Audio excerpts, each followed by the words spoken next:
नमस्कार दोस्तों, जिस प्रकार से भारत में पिछले 70 वर्षों से एक मुहावरा प्रचलित है, आतंकवादियों का कोई धर्म नहीं होता है।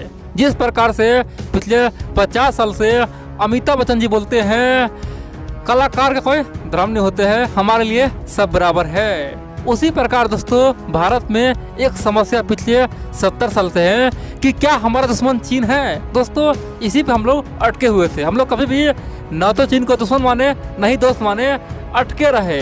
लेकिन दोस्तों देर आया दुरुस्त आया, और इसी महीना यानी कि 2021 में नवंबर महीना में दोस्तों भारत का CDS जनरल बिपिन रावत ने पहले कहा था कि हाँ, हम आज स्वीकार करते हैं हमारा सबसे अधिक बड़ा दुश्मन चाइना है, पाकिस्तान नहीं है, कोई और नहीं है। हमारे लिए सबसे बड़ा थ्रेट कौन है? चाइना है, हम स्वीकार करते। दोस्तों इस बयान से पूरे दुनिया में हड़कंप मच गया था, क्योंकि भारत ने एक ही बयान से अपना 70 साल का पॉलिसी है बिल्कुल ही बदल दिया है। अब दोस्तों हम लोग शी जिनपिंग को ना तो झूला झुलाएंगे, नहीं उसे चाय पिलाएंगे। अब आराम से शी जिनपिंग को आना होगा तो आएगा, नहीं तो जाना होगा तो जाएगा। अब आप बोलेंगे आखिरकार हमने ये कहानी क्यों बताया? दोस्तों चाइना ने फिर से भारत को बहुत बड़ा धमकी दिया है, भारत को खत्म करने का धमकी दिया। चीन ने कहा कि भारत के तमाम हथियार, जो भी अड्डा है, जो भी हथियार केंद्र है, जहाँ पे हथियार बनता है, जहाँ पे हथियार तैनात है, जहाँ पे भारतीय सेना का कैंप है, हर वो जगह को हम उड़ा देंगे। युद्ध से पहले भारत को हम वीरान कर देंगे।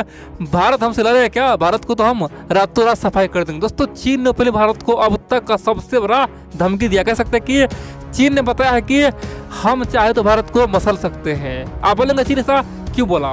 दोस्तों आप जानते हैं हाल ही में भारत सरकार और सुप्रीम कोर्ट में वाद विवाद हुआ। भारत सरकार ने कहा कि देखिए ये जो 4 धाम प्रोजेक्ट है, यानी कि चारों धाम को दौड़ा जाएगा। दोस्तों आप जानते हैं उत्तराखंड में एक प्रोजेक्ट चल रहा है, तो भारत का कहना था कि ये 4 धाम प्रोजेक्ट इससे बहुत फायदा होगा, और भविष्य में जब भी चीन से युद्ध होगा तो क्या होगा, आराम से हम इस पे ब्रह्मोस उतार देंगे।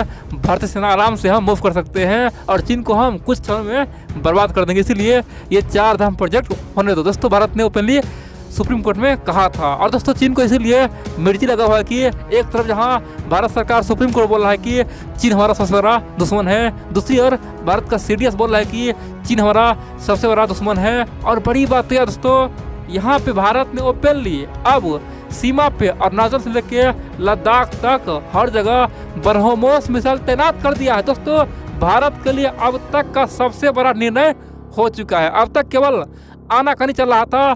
भारत ने अपना सबसे खतरनाक विध्वंसक क्रूज मिसाइल, जानते हैं सुपरसोनिक क्रूज मिसाइल ब्रह्मोस है, वो डेडली है। दोस्तों दुश्मन पे हमला कर दो फिर तो उसे विनाश करके ही छोड़ेगा, उसे हम लोगों ने तैनात कर दिया है। और इसलिए चीन ने बहुत बड़ा बयान दिया, बहुत बड़ा धमकी दिया है, भारत को खत्म करने का बात कह दिया। मैं आपको एक एक पॉइंट बताऊंगा चीन कहना क्या चाह रहा है और क्या चीन की बातों में कोई दम है। दोस्तों सबसे पहले अभी जानिए, चीन का जो भूपी मीडिया है, कम्युनिस्ट पार्टी का जो गुलाम है ग्लोबल टाइम्स, उन्होंने सबसे पहले ये कहा कि जिस दौर में भारत चीन के बीच में शांति का बात चल रहा है, बॉर्डर पे बेहद ही माहौल खराब है, उस बीच में भारत ने क्या कर दिया, आखिरकार सीमा पे ब्रह्मोस तैनात करके ये माहौल और बिगाड़ दिया है। भारत आखिरकार युद्ध पे उतारू हो चुका है। भारत को कौन समझाएगा? भारत युद्ध से बर्बाद हो जाएगा, भारत युद्ध में नहीं टिक पाएगा। दोस्तों ग्लोबल टाइम्स ने बोला तो ये कहा। दूसरा पॉइंट पता क्या बोला है? दोस्तों दूसरा पॉइंट जान के आपको खून खौल उठेगा और बोलेंगे ये आखिरकार चीन को इतना घमंड कैसे आ गया, चीनियों का आखिरकार ये घमंड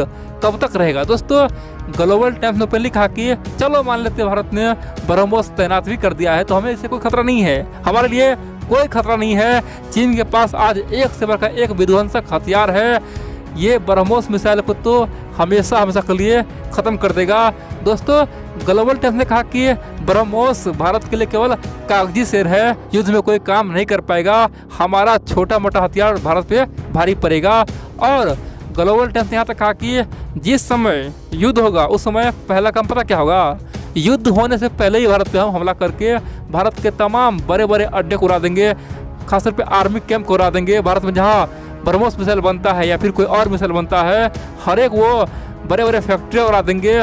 भारत को हम मौका ही नहीं देंगे युद्ध करने का, भारत को हम रातों रात खत्म कर देंगे। दोस्तों ग्लोबल टाइम्स ने यहाँ तक कहा कि भारत केवल अंधविश्वास में जी रहा है कि हम चीन को हरा देंगे, लेकिन सच्चाई तो यह है चीन जिस दिन अपने पे आ गया ना, भारत को घसीट घसीट के बुरी तरह से हराएगा। दोस्तों ग्लोबल टाइम्स ने ओपनली यही कहा है।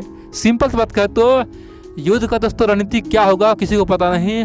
और एक बात जान लीजिए, चाहे देश कितना ही पावरफुल रहे और सामने वाला कितना भी कमजोर रहे, लेकिन युद्ध का नतीजा क्या हो किसी को पता नहीं। दोस्तों ये इतिहास गवाह है। चीन ने यही समझ के वियतनाम पे हमला किया था। क्या हुआ था? चीन का 70 से 80 सैनिक मारा गया दोस्तों वियतनाम में। अमेरिका ने यही समझ के वियतनाम पे हमला किया था, चलो भाई वियतनाम तो छोटा देश है, उसे हम हरा देंगे। क्या हुआ? अमेरिका का दोस्तों कई हजार सैनिक मारा गया। अमेरिका वहां से हार के भाग गया। इतना ही नहीं, यही चीन को घमंड था वर्ल्ड वार 2 से पहले कि हम जापान को हरा देंगे। जापान ने चीन को 2 बार हराया है दोस्तों, वो भी युद्ध में। और चीन के कम से कम 3 से 4 लाख लोगों को दोस्तों मार दिया। वहाँ पे औरतों को, लोगों को दोस्तों कह सकते जापान ने नंगो करके घुमाया था। कह सकते हैं कि चीन का ये हाल जापान ने किया था। इतना ही दोस्तों, रूस को भी आज से 100 साल पहले 1904-5 में घमंड हो गया कि हम तो जापान को हरा देंगे। जापान तो छोटा सा देश है, हमें क्या कर पाएगा। दोस्तों रूस जापान में युद्ध गया, पता क्या हुआ? उस युद्ध में रूस को जापान ने बहुत बुरी तरह से पटक पटक के मारा, हराया। दोस्तों रूस को आज भी दोस्तों इतिहास का सबसे बड़ा हार जापान से मिला है। कह सकते हैं कि ये मान लीजिए दुनिया में चाहे कोई भी युद्ध हो, ये कोई बोल ही नहीं सकता कि आखिरकार क्या होगा। दोस्तों हाँ, सबको विश्वास होता है कि हम जीतेंगे, लेकिन नतीजा किसी को पता नहीं। ये बात भगवान श्री कृष्ण ने भी कहा है, हे पांडव तुम युद्ध करो, बाकी कर्म का फल हम पे छोड़ दो, फल हम देंगे। तुम अगर अच्छा कर्म करोगे तो फल तुम्हें अच्छा ही मिलेगा। और दोस्तों उस समय भी कौरवों को घमंड था कि हम तो जीत ही जाएंगे, हमारे पास क्या नहीं है, एक से बढ़कर एक सेना है, हथियार है, हमारे पास विश्व पितामह है, अश्वत्थामा है, द्रोणाचार्य है, हमारे पास कर्ण है, हम खुद दुर्योधन है। दोस्तों यही कारण से कौरव डूब गया। ठीक है, तो सिंपल बात कहे, दुनिया में चाहे कितना भी ताकतवर हो, कितना भी शक्तिशाली हो, कोई बोल ही नहीं सकता है कि उसका नतीजा क्या होगा। लेकिन चीन ने घमंड का प्रदर्शन किया है, बोला है कि भारत को हम खत्म ही कर देंगे, भारत को हम युद्ध से पहले ही आतंककाल पहुंचा देंगे। दोस्तों इसका साफ मतलब है कि चीन भारत से डर चुका है। कह सकते हैं कि वो बौखला गया है, उसे समझ नहीं आ रहा है हम बोले क्या। दोस्तों जिस प्रकार से एक पागल इंसान को पता नहीं कहाँ क्या बोलना है, उसी प्रकार से चीन को पता नहीं कि अब कहाँ पे क्या बोलना है, कहाँ पे क्या बोलना है। दोस्तों चीन को जो मनवा रहा है वही बोल रहा है, क्योंकि दोस्तों भारत कोई एरोगेंट देश नहीं है, ये बात जान लीजिए। भारत दुनिया का 4था महाशक्तिशाली देश है। ठीक है, भारत दुनिया का 4था महाशक्तिशाली देश है। दुनिया में अगर टॉप 5 की बात होता है तो टॉप 5 में कौन है? नंबर 1 पे अमेरिका है, नंबर 1 पे, नंबर 2 पे रूसिया है, और नंबर 3 पे चाइना है जिससे इतने घमंड है। और उसके बाद कौन है? भारत ही है। और उस भारत को बोल रहा है कि हम मसल देंगे। ब्रह्मोस तो कुछ नहीं है दोस्तों, ब्रह्मोस एक बेहद ही खतरनाक सुपरसोनिक क्रूज मिसाइल है। ठीक है, तो सिंपल बात कहें तो चीन का अपना अंत आ गया है, और विनाशे काले विपरीत बुद्धि खासतौर पे उसे अपना अंत दिखाई नहीं दे रहा है और हमेशा उल्टा पुल्टा काम कर रहा है। और देखेंगे दोस्तों चीन का विनाश होगा।